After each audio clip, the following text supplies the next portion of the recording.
Picture this. A quiet Tuesday morning in America, coffee still steaming in a million mugs, when the voice of Dan Patrick cuts through the airwaves like a serrated blade. Not a polite little sports talk whisper. No, this was a full-throated red, white, and blue detonation that made every phone in every hand vibrate at once. Team USA didn't just snub Caitlin Clark. He growled, the studio lights catching the steel in his eyes. They tried to bury her. And the reason? Because a 22-year-old kid from Iowa scared the living hell out of every gatekeeper who's been dining out on women's basketball for 20 years. Cut to the clip everyone's already seen 1,000 times but still can't unsee. Caitlin, fresh off a 9 assist. Explosion, laughing in the locker room about season tickets costing our entire salary. Her voice light, almost playful, until you realize she's dead serious. $76,000.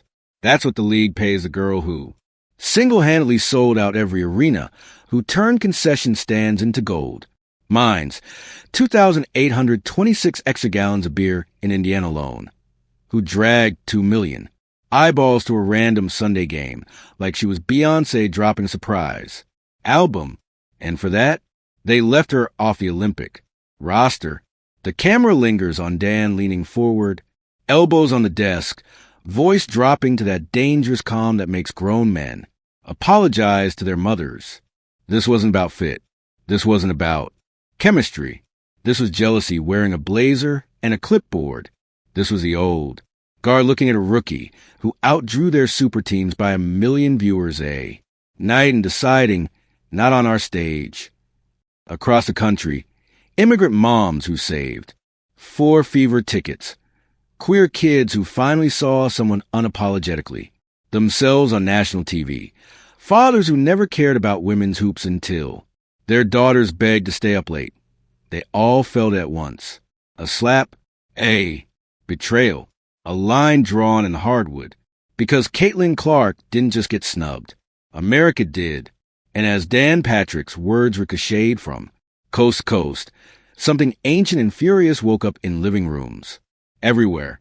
The kind of fury that doesn't scream, it subscribes, it shares, it remembers. The temperature was rising. And the villains? They had no idea the fire. They just lit under the one woman calm enough to smile while the whole world burned for her. But what happened next left the entire country in disbelief. You felt it the second the roster dropped, didn't you? That sick little twist in your stomach when the names rolled out and hers wasn't there. Not at the bottom. Not in fine print. Nowhere. Like someone had quietly erased the brightest light in the building and pretended the room was still lit. This wasn't just another selection committee decision. This was a declaration of war against every kid who ever taped a cardboard backboard to a garage in Des Moines, every immigrant dad who worked double so his daughter could play you, every queer teenager who finally saw a woman on TV who moved like she owned the whole damn world and still said thank you to the ref who just teed her up because Caitlin Clark didn't ask to be the face of anything. She just showed up, sleeves rolled, ponytail swinging, and started launching missiles from the logo like the court was her backyard. And America, your America, my America, the America that still believes talent should outrank tenure, fell in love so hard the league couldn't hide the numbers anymore. 16 of the 18 WNBA games that cracked 1 million viewers this season. Hers. Jersey sales up 1,193%. Beer sales up 740%. Corporate partnerships up 225%. And every single one of those dollars had her name on it. Not the veterans who've been carrying the league. Not the super teams with private charters and legacy exemptions. Her. So when she cracked that joke about season tickets costing our entire salary, it wasn't shade. It was scripture. $76,000 to be the most electric draw in women's sports, while the vets who snub her fly private and cash 7-figure checks from the same TV deal she's exploding. That's not a pay gap. That's a hostage situation. And then in the cruelest twist, they handed her the perfect excuse to disappear. Rest, they called it. A month off before. The Olympics, they said. A gift. A sabbatical. But Caitlin Clark doesn't do victim. She took those 30 days like a boxer taking deep breaths between rounds, came back with eyes clearer than an Iowa sky, and started carving up defenses like they owed her money. 9 assists in a single game, 232 on the season in climbing, a rookie record already in the rear view, and Alyssa Thomas's all-time mark trembling in the crosshairs. Every logo 3 she drained after snub felt like a middle finger wrapped in silk. Every no-look dime felt like a promise kept to every little girl who'd been told to wait her turn. The stakes aren't about basketball anymore.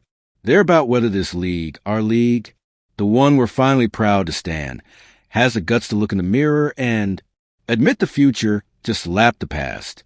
Because somewhere in the shadows, a radio, legend was loading truth into a microphone like it was a bazooka. And when Dan Patrick decided to speak for the millions who've been screaming into comment sections and group chats and late-night family arguments, the old guard should have started praying. But they didn't. They doubled down. And that arrogance was about to cost them everything they thought they owned. Let's pull the curtain all the way back, because the villains in this story didn't just wake up petty. They spent years perfecting it. Start with the selection committee, those 12 gatekeepers who meet in rooms with no cameras and decide whose dreams get oxygen. Most of them are former players, legends in their own minds. Still, dining out on highlight reels from the early 2000s while the league quietly starved. They've been telling us for decades that chemistry and fit are sacred, which is a fancy way of saying we protect our friends. And friends. Don't let friend get outshined by a rookie who wasn't even born when they won their last ring. Then there's the on-court enforcers, the veterans who smile for the cameras but play like they're defending a throne. Skylar Diggins-Smith, beautiful, accomplished, and apparently allergic to joy whenever Caitlin breathes the same air. Remember that bump in the Seattle game? Skylar speeding up, shoulder first, like Caitlin owed her money from a past life. The refs missed it, but the internet never does. Within minutes, the clip was slowed down, zoomed in, captioned, when your legacy feels threatened by a corn-fed girl who shoots from the parking lot. The comments weren't kind. They never are when jealousy wears a jersey. And don't sleep on the Seattle Storm that night either. Down big. Starters waving the white flag early, so Caitlin couldn't chase history. 3 straight 20-point, 10-assist games. They yanked their entire lineup with 6 minutes left, like quitting on the scoreboard was. Nobler than letting a rookie cook. The broadcast went silent for a beat, because even the announcers knew what we were watching. Sabotage dressed up as strategy. These are the same women who post Black Lives Matter graphics on Juneteenth, who talk about lifting each other up, who swear sisterhood is thicker than competition. Yet, the second a white girl from Iowa starts moving the culture and the money, the sisterhood develops amnesia. Suddenly fit means not too popular too fast. Suddenly team chemistry means don't let her outshine the brand we spent 20 years building. They told us Caitlin couldn't guard anybody. Then she started locking up wings and still dropping dimes like the defense was a rumor. They told us her turnovers were reckless. Then she cut them down and kept the assists climbing. Every critique they threw at her, she turned into fuel. And every time she did, their smiles got tighter, their tweets got quieter, and their cheap shots got dirtier. Because here's the ugly truth they never say out loud. Caitlin Clark isn't just good. She's solvent. She pays their bills. That $200 million TV deal everyone's celebrating? 16 of the 18 million viewer games belong to her. The private charters they love so much? Paid. For, in part, by a kid who still flies commercial and jokes at courtside. Seats cost more than her paycheck. The rising tide that's supposed to lift all. Boats? She is the tide. And instead of gratitude, she got resentment. They wanted her to wait her turn, to bow, to shrink. They wanted the league to stay small enough for them to remain its biggest stars forever. But Caitlin showed up with a spotlight bright enough to expose every crack in their carefully curated hierarchy. And when people started noticing the cracks, when immigrant families in Indiana started packing, arenas, when little black and brown girls in braid beads started wearing number 22, when queer kids in the nosebleeds started screaming like they'd been seen. For the first time, the old guard panicked. They didn't just snub her. They tried to erase the proof that the future had already arrived. But erasure has never worked on a girl who grew up proving doubters wrong before breakfast. And somewhere in a quiet weight room in Indianapolis, while the veterans posted cryptic subtweets and the committee patted itself on the back for protecting the game, Caitlin Clark was getting stronger, calmer, deadlier. Because heroes don't need invitations. They just need the villains to keep talking, while the clock runs out on their reign. But every revolution needs a face you want to fight for, and America found hers in a small-town girl who shoots like the sky, owes her money, and smiles like she still can't believe this is real. Caitlin Clark didn't grow up with handlers or private chefs or brand consultants telling her how to be the moment. She grew up in West Des Moines with two brothers who followed her hard, a dad who coached her to never apologize for making the right play, and a mom who drove the family minivan to every tournament in the Midwest so her daughter could chase the dream on a scholarship. That's it. No silver spoon, no nepotism, no legacy. Invite, just cornfields, cracked driveways, and a stubborn belief that if you work until the gym lights shut off, the universe has to notice. And the universe noticed. College Caitlin became must-watch television because she played like joy had teeth. 41 feet, no conscience, rainbow. Arcs that made grown men leap out of their seats in bars in Dublin and Manila. She carried Iowa to back-to-back title games on a torn ACL of pressure, smiling through every bruise because that's what competitors do. She never pointed fingers when teammates missed, never ducked the media when the shot stopped falling. She just kept launching, kept passing, kept saying we when the cameras asked about her 40-point triple-doubles. Then the WNBA called, handed her $76,000, and told her welcome to the pros. Most rookies shrink under that math. Caitlin laughed, signed, and got to work. Watched the tape from her first month back after the sabbatical they forced on her. Eyes different, calmer, like someone had taken the loudest heartbeat in sports, sat it by a lake for 30 days, and taught how to kill you quietly. She came back threading no-look lasers through triple teams, dropping 9 assists in games that used to give her 6 turnovers, celebrating Lexi Hull's career night louder than her own. When the ref teed her up for punching the stanchion in pure competitor rage, she didn't argue the call.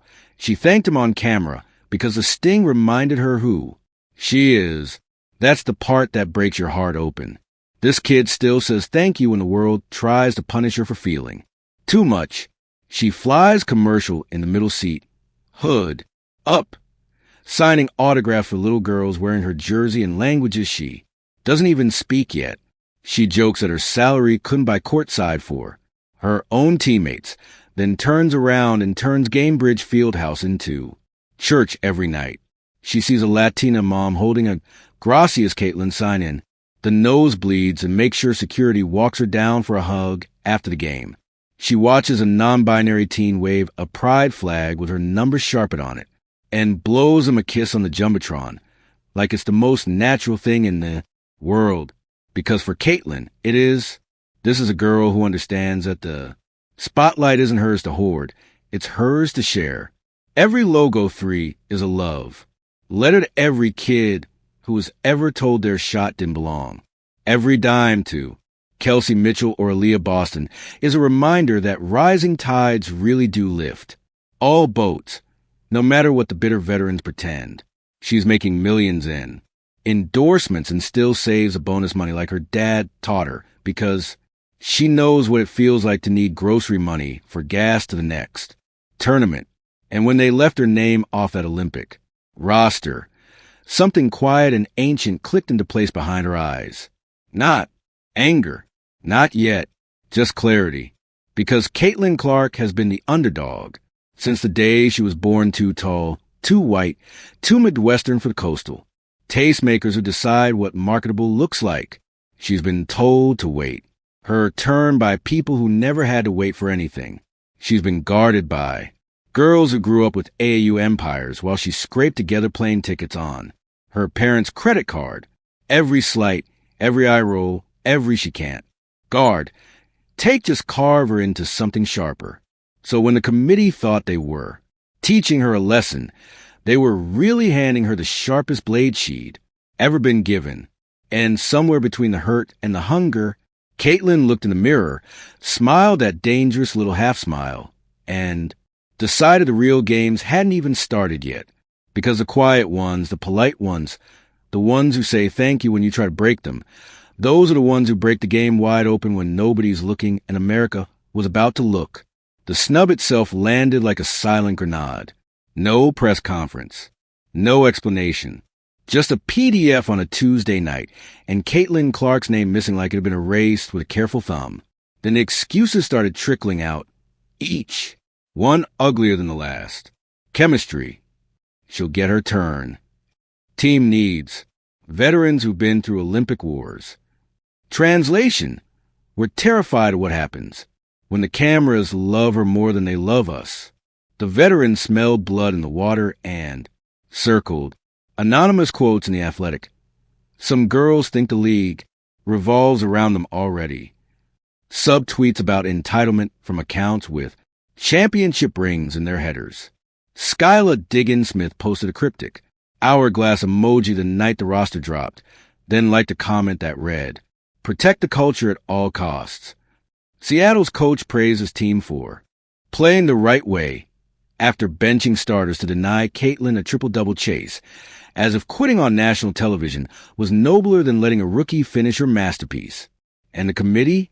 They had behind difficult decisions while privately high-fiving that they'd kept the hierarchy intact. Meanwhile, Caitlin said nothing, just showed up to the next practice, hoodie up, headphones on, and started cooking again. 9 assists, 10 assists, 12. Dropped 20 on the Storm the same weekday. Tried to bury her history. Thanked the refs. Hyped Lexi Hull like she'd just won the Nobel. Smiled for every little girl in a number 22 jersey. Waiting by the tunnel. That composure? It was gasoline on the fire. Because silence from the hero only makes the villains talk louder. Social media became a war zone. Hashtag let her cook trended for 48 straight hours. Immigrant moms posted videos of their daughters shooting from a logo in driveways lit by streetlights. Captioned, "This is for Caitlin." Queer kids stitched together montages of every time she blew a kiss to a pride flag in the crowd. Latinas in fever shirts flooded the replies of every veteran throwing shade. "She brought us here and y'all mad. She's prettier than your legacy." The numbers got impossible to spin. Liberty Aces on CBS. No Caitlin. 570,000 viewers. Same teams against a fever. On a random streaming service, 1.21 million.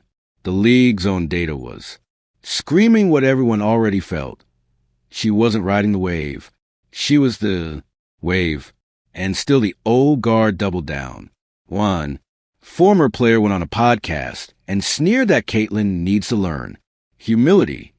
Another said the Olympics weren't some popularity contest. Every word landed like a slap, and every slap made the audience love her harder. The tension stretched so tight you could hear it humming across the country, from bodega televisions in Washington Heights to sports bars in Little Village, from living rooms where dads who never watched women's hoops suddenly knew every stat, to group chats where we were all texting the same thing. How much more does she have to do? Caitlin kept dropping dimes, kept smiling, kept turning the other cheek. So clean it started looking like a blade. And in studios across America, one man watched. The whole circus with the kind of quiet fury that only comes when somebody messes with the wrong kid. Dan Patrick laced up his boots, walked to the microphone, and decided the time for polite had ended. The room was about to catch fire. The studio lights were low, almost reverent, the way they get when Dan Patrick knows he's about to drop a bomb that can't be walked back. He leaned into the mic the way a surgeon leans. Over the table, calm, precise, merciless. Let me make this very simple for everybody who still wants to play dumb, he started, voice like gravel soaked in truth serum. They didn't leave Caitlin Clark off Team USA because of defense or chemistry or Olympic experience. They left her off because she's already bigger than the brand they spent 20 years protecting. And some people would rather burn the house down than open the door for the new owner. Silence on the air for one heartbeat. 2. Then he unloaded 16 of the 18 million viewer games. This season, hers. Jersey sales up 1,193%. Hers. 2.2 million people watched her carve up Seattle on a Sunday when the supposed super teams can't crack 600,000 on network TV. That's not a rookie. That's the franchise. And you know what the franchise gets paid? $76,000. Less than the NBA minimum for a 10-day contract. She flies commercial middle seat while the same veterans clutching there. Roster spots charter to Paris like royalty. And when she laughs about it, when she says season tickets cost her entire salary, they punish her for telling the truth. He let the numbers hang in the air like smoke. Skylar Diggins-Smith wants to speed up and shoulder check her because the spotlight moved? Cool. Seattle wants to wave the white flag early so she can't chase history. Classy. The committee wants to hide behind fit, while the league cashes $200 million TV checks. Written in her ink?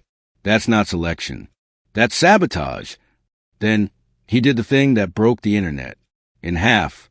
He played the clip everybody already knew by heart. Caitlin in the locker room. Hoodie half zipped, voice soft, deadly. Honest, those season tickets? Pretty expensive. Like our entire salary. We need people. Dan let it breathe, then dropped his voice to A. Whisper you felt in your chest. That's not whining. That's A. 22-year-old kid from Iowa telling America exactly how broken the system is while the gatekeepers clutch pearls about gratitude. She's out here, lifting every single boat, black boats, brown boats, queer boats, immigrant boats, small-town white boats, and they're mad the water got high enough to show who was never really rowing. He kept swinging. They said she turns the ball over. She fixed it. They said she can't guard. She started locking wings and still dropped 12 dimes. They said, wait your turn. She said, okay, and turned every arena into a sold-out revival. Every excuse they threw, she caught it, spun it, and threw it back as a logo 3. And when they ran out of excuses, they just erased her name from the roster like that fixes math. You could almost hear millions of listeners leaning forward at the same exact second. Here's what they're really scared of. Dan continued, slower now, letting every syllable land like a gavel. They're scared that when Caitlin Clark steps on that Olympic stage in 4 years, because she will, the whole world is going to look around and ask why the hell it took so long. They're scared the little girls in the stands, the black girls with braids, the Latina girls with flags in their hair, the trans kids holding signs that say, I'm next, are going to realize the game was never too small for them. It was always big enough. The gatekeepers were just standing in the doorway. He paused one last time, and when he spoke, again his voice cracked just enough to remind you he's human. Caitlin didn't cry when they snubbed her. She didn't subtweet. She didn't give them the meltdown they ordered. She thanked the ref who teed her up. She hyped Lexi Hull like a proud big sister. She signed every jersey in the tunnel and took pictures until security begged her to leave. That's what scares them most. You can't break a kid who smiles when you try. The studio went dead quiet. Then Dan Patrick delivered the line that got tattooed on half the internet by midnight. They thought they were teaching her a lesson. Turns out she was teaching them that the future doesn't ask permission.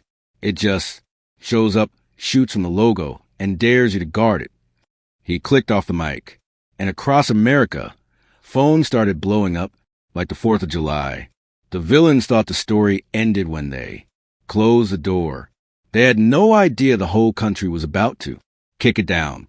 The second Dan Patrick signed off, the internet detonated like New Year's in Times Square if every firework was aimed at one target. Hashtag let her cook hit 10 million impressions before dinner. Hashtag Snub by jealousy trended higher than the actual Olympic roster. Announcement. A clip of Dan's they thought they were teaching her a lesson. Line racked up 30 million views in 24 hours, stitched by Black creators, Latino creators, queer creators, immigrant moms holding toddlers in fever. Jerseys, all saying the same thing. This one's for us. Memes flooded every platform.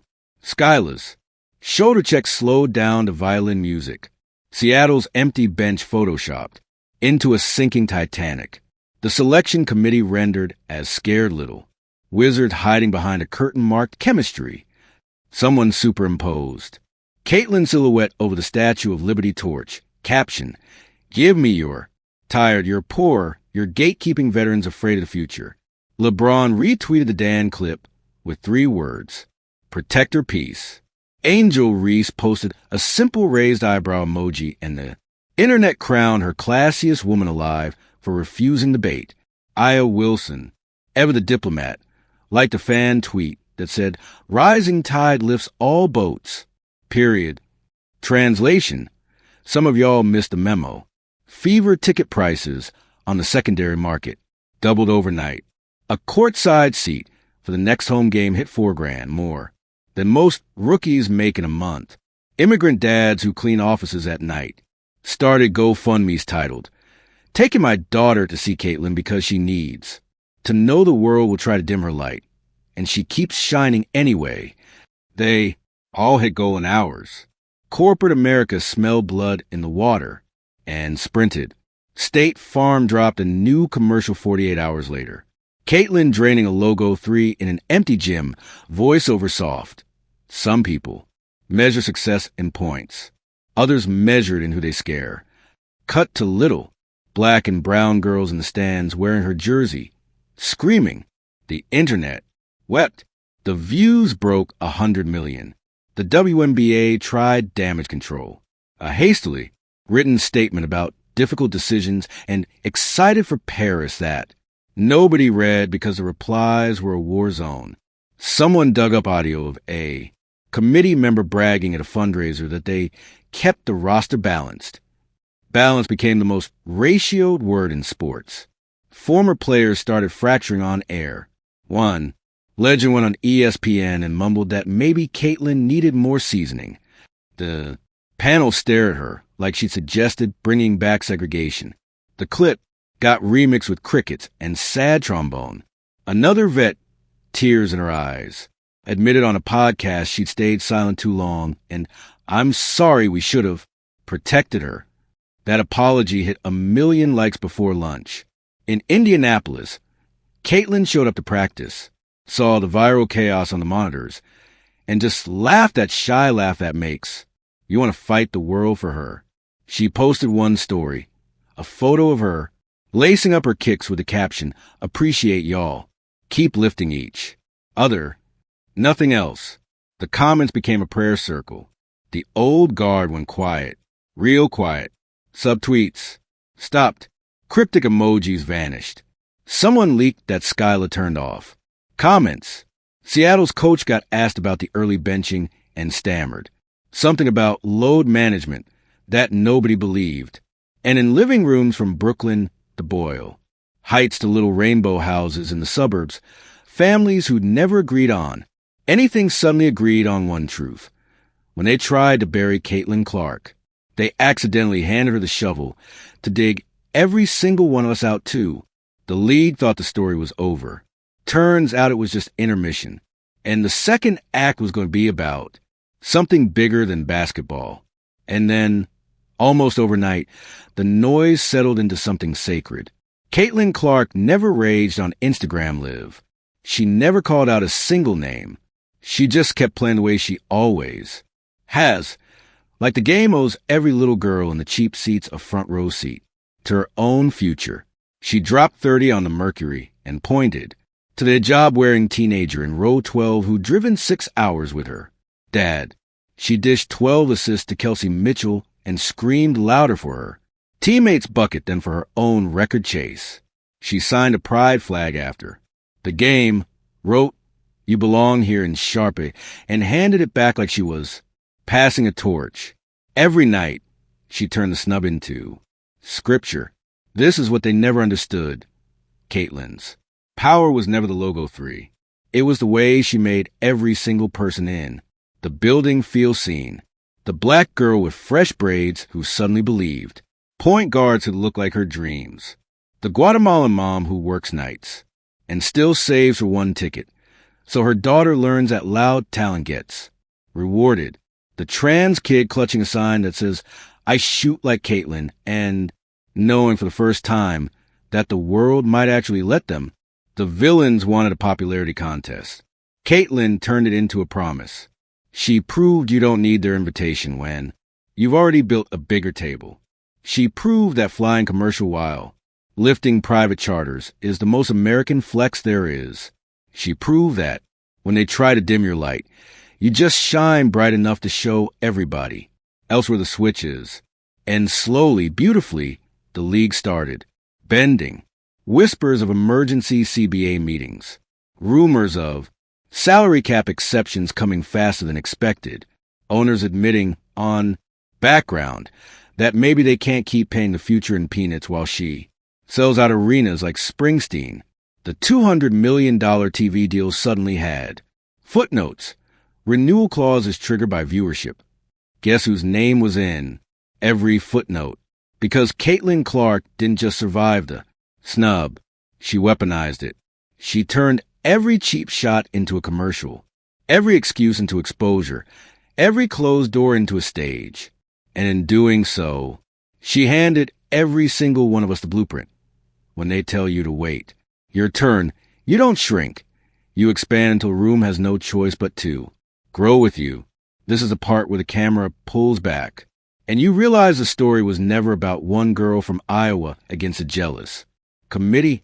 It was about every kid who's ever been told their voice is too loud, their shot too far, their existence too much.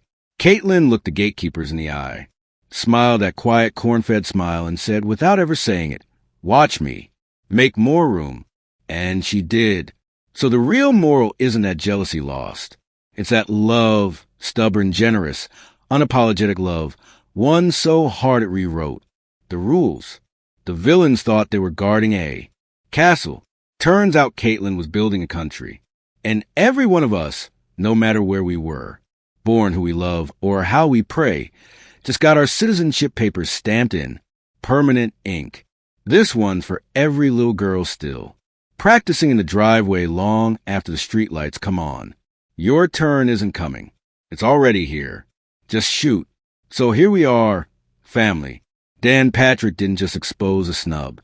He ripped the mask off a whole era that thought women's basketball belonged to the few instead of the future. And standing in the ashes, smiling like she always does, is Caitlin Clark, proof that one kid who refuses to shrink and force an entire league to grow a spine. The villains are quiet now. The doors they tried to lock are swinging wide open. And every record she's chasing, every arena she's selling out, every little girl now launching shots from the logo with her name on their lips is a receipt. This wasn't a scandal. This was a coronation. So hit that subscribe button like you're draining a game winner at the buzzer. Turn on notifications, because we're not done telling these stories. Drop a like if you believe the future gets to be loud, proud, and paid what it's worth. Share this video with the teenager who needs to hear that the world will try to dim them, and they get to shine anyway. And in the comments, I want to see your truth. Tell me who your Caitlin is. Tell me the moment you decided your turn wasn't coming. You were taking it. Tell me the shot you're still scared to take. Because the tide is rising, babies. And this time, we're all getting on the boat. See you in the next one. Now go out there and let them hear the swish.